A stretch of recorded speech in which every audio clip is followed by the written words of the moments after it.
This video is sponsored by the Final Cut King. For high quality and professional tutorials on popular software such as Premiere Pro CS6, Final Cut Pro 10, Cinema 4D and Motion, visit finalcutking.net. Hi everyone, it's Eric from ecartman12.blogspot.com and welcome to my full review of the Sony Xperia Tablet Z. Now a big thanks must go over to Vodafone for sending me this tablet over to review, and you can pick this tablet up from their website at vodafone.co.uk. Now let's get into the review, and I'd like to very quickly go over the specifications. Now I did this in my unboxing, but let's quickly go over it again just so you have an idea of the actual specs. Now it's got a 10-inch 1920 by 1200 resolution screen, which is that is 224 pixels per inch. It's got Sony's Bravia engine on top of this 1080p screen as well, so that Bravia engine is what you get with their Sony HD TVs, and that really enhances the way the screen looks. You've also got stereo speakers down there and down there. More on the speakers later.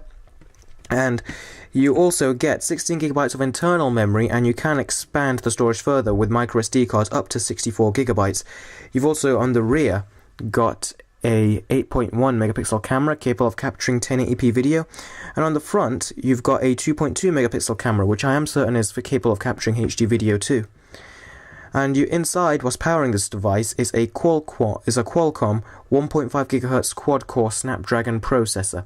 So, a very fast and speedy processor. And we've got 6,000 mAh battery inside here, and it's also quoted to be dust and waterproof. Now let's get into the very good points of this tablet. One is the design. I absolutely love the design. It is so thin. It is the thinnest tablet on the market as of right now. At the time of recording this video, the latest Apple iPad is the iPad with Retina display, the 4th version, and this tablet is much thinner than that.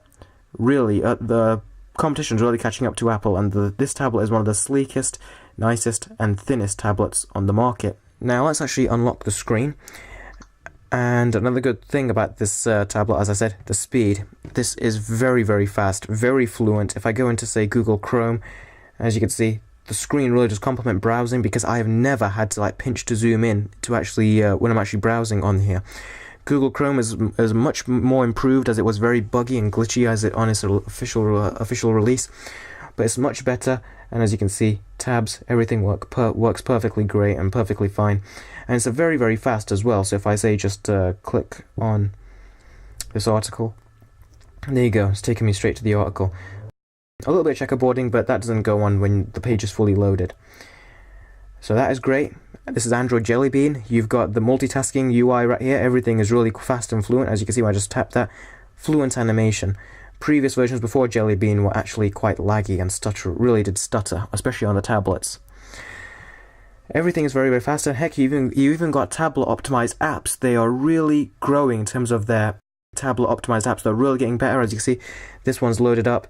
Can flick between all of these, and let's just tap on one of the movies, The Wolverine. As you guys know, I did a review of this about a week ago, and yeah, there you go. You got full tablet optimized apps right here, and the app selection is really growing with these Android tablets now. So you can pick up an Android tablet and not just use a zoomed in, overgrown version of a phone application. So that's one of the great things as well. Another thing, battery life. Battery life on this really has been very good, because normally it's with these tablets you'd get about 5 to 6 hours sort of thing. But with this tablet I've been getting about 8 hours, and that is medium to heavy usage. And the YouTube application, as you know, I covered the YouTube application in a previous video, really fantastic. Although I wish the quality of the video was actually a little bit better. For a 1080p screen, I feel like I'm watching a 720p quality video on here. And now let's move on to the bad points right here. Not too much good I actually gave right there, but there is some problems with this tablet. One is the waterproof design. Now as you can see, this is a very thin tablet, but Sony for some reason decided to make this waterproof. Why they did that, I have no idea whatsoever in the slightest, because it means every single thing you want to do, even if to get to the charger or the headphone jack, you need to move these tabs out of the way. Now it's actually quite a bit of a problem right here when I'm actually doing all this stuff. These tabs really do just get in the way, and they're just a nuisance. They're really irritating. I really wish that they did not do this, but hey, if they did that, this would not be waterproof. But why would they want to make a 10-inch tablet waterproof? because obviously you're going to be spending more time in the pool with this 10-inch tablet, aren't you, than you are going to be at home. So really pointless to make this a waterproof tablet.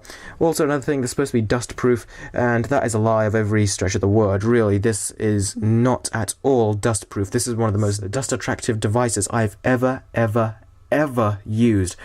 The screen really is dirty and gets filthy very, very quickly. I had to give it a clean before actually doing this review. Really, I'm very disappointed with how much dust this screen attracts. It's a very nice screen, don't get me wrong, but it attracts so much dust. It is just unbelievable. Really, I'm shocked by that. And another thing I did not really like was the cameras. The front-facing camera is decent, especially for video calls. It's a 2.2 megapixel, as I said, but the 8.1 megapixel rear camera really does leave a lot to be desired. It's decent for video recording, but indoors when you're taking photos, it really is bad. It's better when you're outdoors, but seriously, who's going to take a 10-inch tablet and take photos with it? It's good that it's there, but seriously, if you're going to be taking pictures with your tablet, it'll be most likely indoors than outdoors. And as you can see, you've got a lot of customization options right here. Now, another thing which I did not like too much about this tablet was the speakers. Now, these speakers are quite decent, they're stereo speakers, but as you can see, they look very familiar, don't they? These are the exact same speakers we got on the Sony Xperia Z, the mobile phone. And as you know, I did not like those speakers at all. So they put the same ones on here, and you can tell they do sound the same, but the thing is there's more of them, so they do come out with a clearer sound. And they are great for when I'm watching back YouTube videos, but if I want to watch back movies, like say The Lord of the Rings, this just butchered the sound. Seriously, it was so distorted, it was so blurry, and there was not really very much accurate kind of sound coming out of here. Heck, I wanted to go to my Nexus 7 and actually watch the movie on there, just so I can hear the sound coming from my Nexus 7 speakers. And my Nexus 7 is a 7-inch tablet. There's no excuse. Sony really should have worked on better speakers. Their speakers really are below average or average at best, and I really think Sony should be focusing more on the speakers for their future devices. And those were pretty much all the downsides for this tablet. It really is a lot of fun to use, and it's like, for entertainment purposes, it's great. For productivity, it really is great. Android really cannot be beaten in terms of productivity, because really it's like you've got all the entertainment applications there, but then when it comes to work and business, all those apps are also in the Play Store, which has lots of, as I said, tablet optimized apps as well. So if you go into the apps right here, you can see there's loads of apps here, and many of these I can actually tell or apps that would work for tablets. And you can see the Tablet 101 or Tablet Spotlight. These will show you a whole bunch of popular apps that support the tablet kind of 10-inch screen size. So that is all great. You're getting much more apps, as I said, that work now with tablets. And as I wrap up this video, I want to sort of cover one thing. There is one thing I noticed when using this 10-inch tablet, and that is this. Do we need 10-inch tablets over, say, the 7-inch tablets? Now, many 7-inch tablets are on the market now. Heck, this is a Wi-Fi version of the Nexus 7, but you can pick up a Wi-Fi plus 3G version of the Nexus 7, and then you can put a Vodafone SIM card or anything in like that. So it's like, the Nexus 7 is seems like much nicer to actually hold in the hand. It's like, as you can see, I'm holding it one-handed, and I've just felt like I've been going back to my Nexus 7 over the Xperia Tablet Z much more times than the time I've actually had to test it. Reason being is because I can just feel like I can get things done much quicker on here, and as you can see, Android Jelly Bean, when it's like completely unaltered, it's just much nicer to use, and I get much more productivity out of this due to its small size. It's being more portable. I can carry it around the house much easier. I can take it out and about with me much easier. 10-inch tablets seem to be like they're way too big, and it seems like the trend is now to be going with 7-inch tablets. So yeah, I'm starting to think if it was me personally, I'd go with a 7-inch tablet. But that said, if you're looking for a 10-inch tablet, I can strongly recommend the Xperia Tablet Z. Yes, it had some issues and some problems. I was not a fan of the speakers, so if you're really into your multimedia like me, I would suggest you stay away. But everything else, this really has been doing great. For games, the speakers perform more than adequately. They really are still really good for games. It's just the detail and clarity you need in movies like The Lord of the Rings or something like that, where the speakers are not really doing it. But for many other videos, like YouTube videos, if you love watching YouTube videos, they'll perform great on here. The web browsing, fantastic. Instagram has also been some great fun to use on here. TweetDeck also been absolute great. Dailymotion's great on here. Viewing back your photos, not the photos taken by this tablet, but photos, say, taken by your camera, your proper DSLR camera or any other kind of pocket cam. They are they're very, very nice to view on here, and the screen is one of the winning factors for me. This 1080p screen really is fantastic. The Bravia engine on top of it really does add a whole bunch of extra colors to it, and it just seems much nicer to look at. And I know it's the icing on the cake, just the Bravia engine, but it really does add more natural looking colors to the overall screen.